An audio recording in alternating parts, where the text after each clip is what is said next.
Speaker is Adam Scow, California Campaigns Director for Food and Water Watch, Strategy Developer for local, state, and national campaigns. He serves on the Planning Committee for the annual California Water Policy Conference, sponsored by public officials for water and environmental reform. He holds a degree in political science from UC Berkeley. Adam, please enlighten us.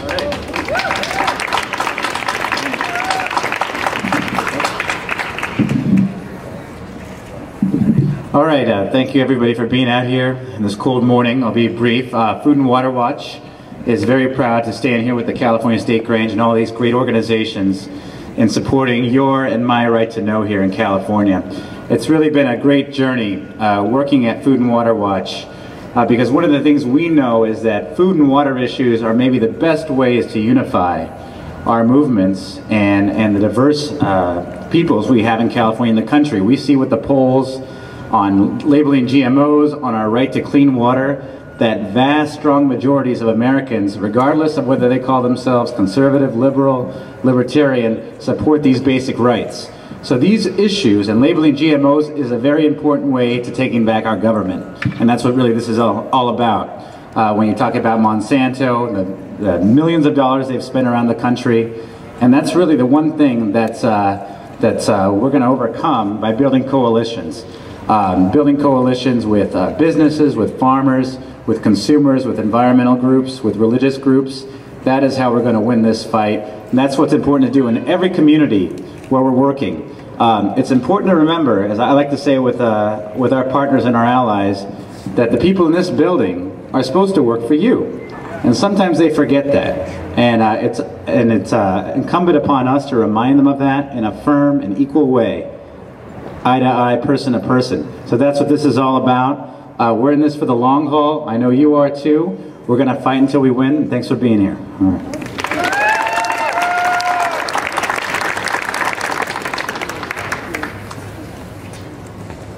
Thank you, Adam. Our next speaker is Kelly Sutton, MD, primary care medicine practitioner for 40 years with half-time practice in Fair Oaks. Sutton graduated from the University of Missouri School of Medicine, received boards in internal medicine with additional training in pediatrics and in anthroposophic medicine.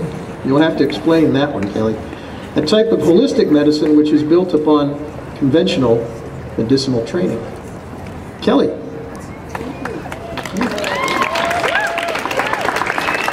Good morning, everyone. So we all have to have warm hearts and strong wills to be here, even though our feet and fingers are cold.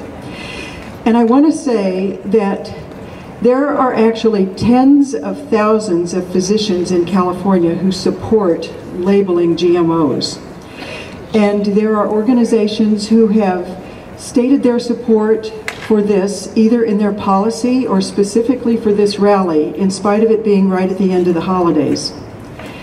Those physician groups are the California Medical Association, which has 38,000 members, the California Medical Association has stated this in 2002 and still holds that policy today in 2014, that GMO foods should be labeled. In addition, other organizations have sent written indications of support. The Sacramento chapter of Physicians for Social Responsibility, the San Francisco chapter of Physicians for Social Responsibility, the Physicians Association for Anthroposophic Medicine, and the American Academy of Environmental Medicine.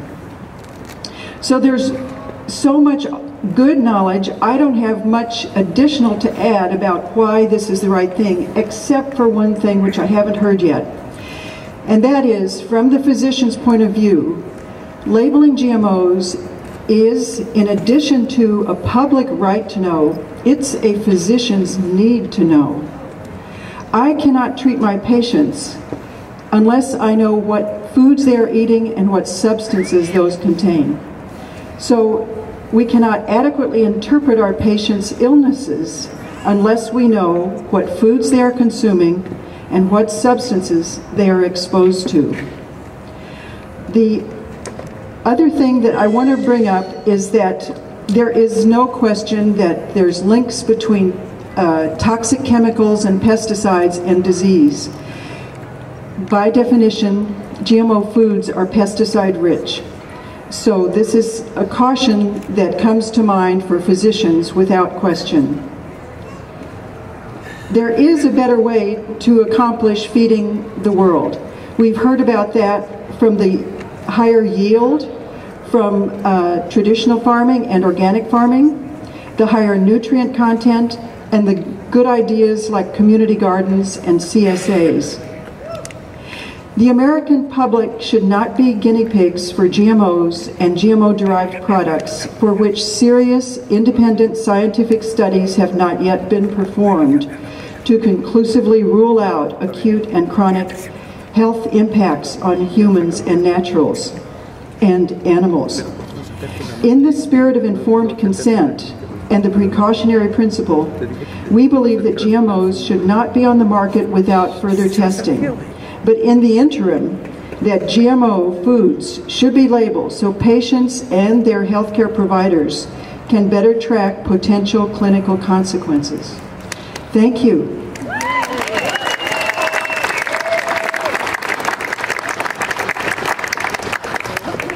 Thank you, Kelly.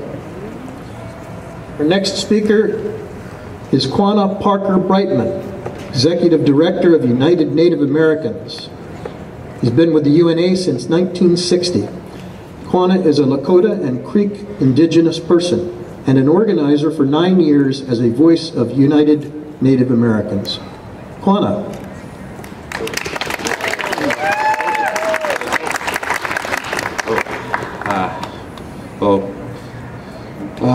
Apetu Washde. My name is Quanah Parker Brightman. I'm Executive Director of United Native Americans, and I first and foremost would like to thank each and every one of you for coming out today. Something very, very crucial for the human race at this point, for all of us of the color of the rainbow to come together and solve this particular problem that we're dealing with. You know, survival, which a lot of our people are doing these days as far as economically and what's going on with our finances and our homes and different things. And food is one of the main things that we need to survive as a human race and as living beings here on Mother Earth. And for myself, you know, I find it really interesting that, you know, California, you know, we lost that small margin when 37 was first introduced, and I'd like to thank the people who are here who introduced that and did a lot of tireless work. Hours and hours and hours. Give yourself a round of applause, because we're going to need more of that. We're going to need a lot more of that, of our communities to come together and to knock down the racial barrier lines, because this issue of food sovereignty is larger than any one race. It's going to take all of us as a human race to come together, and of course for us to demand justice from our people who are in these buildings, who are in each and every state, who are in the Congress, who are in the Senate right now. One of the things I'd like to see done is we have a congressional hearing on GMOs, as well as labeling them in the meantime. If we can push for a congressional hearing on GMOs, then we can better educate people. Now, our group, United Native Americans, we, of course, I don't like to toot my own horn, but we founded the Native American Studies Program, the first in the United States during the Third World Strike. Those of you who are elders here, remember that.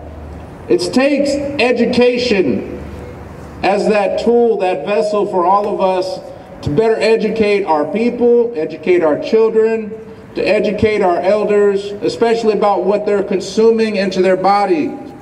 These pesticides, these insecticides that are being put into our food without a majority of us knowing, we have the right to know. We have the right to know. We live in America.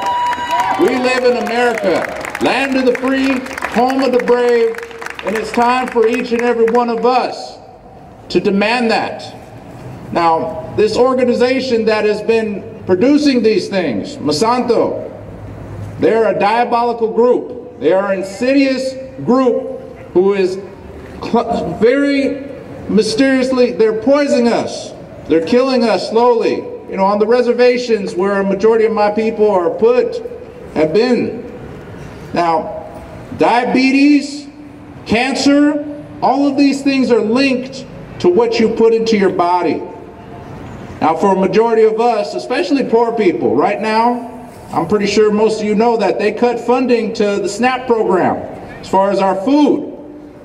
Now, how are you supposed to survive and live healthy when food stamps, when you don't have much work or you don't have any work? Meanwhile, you're being forced to eat these GMOs. You're being forced to basically choose, do I put something in my stomach or have nothing in my stomach? That is sad that we live in a country today that is forcing us to do that. It is sad that there are other countries out there, Russia, that have actually banned GMOs completely. And here we live in America, the United States, and here we have to demand. We are here today to demand all of our people who are working inside these buildings here and all around to demand justice for us, to stand up for us, to make sure that our future generations, like this child over here, eat good food, eat healthy food, so that we can live a long, prosperous life. Well-briety starts with the food that you eat. And I'd just like to remind people, as indigenous people, you know, 62% of the world's food supply came from American Indians. Corn, potatoes, and peanuts are the three highest conformed foods that a majority of us eat. The Inca, the Maya, and the Aztecas were the ones who developed corn, potatoes, and peanuts. And with those things, we gave to the world something that is truly remarkable. It's time for us to reclaim our food. Ask that these farmers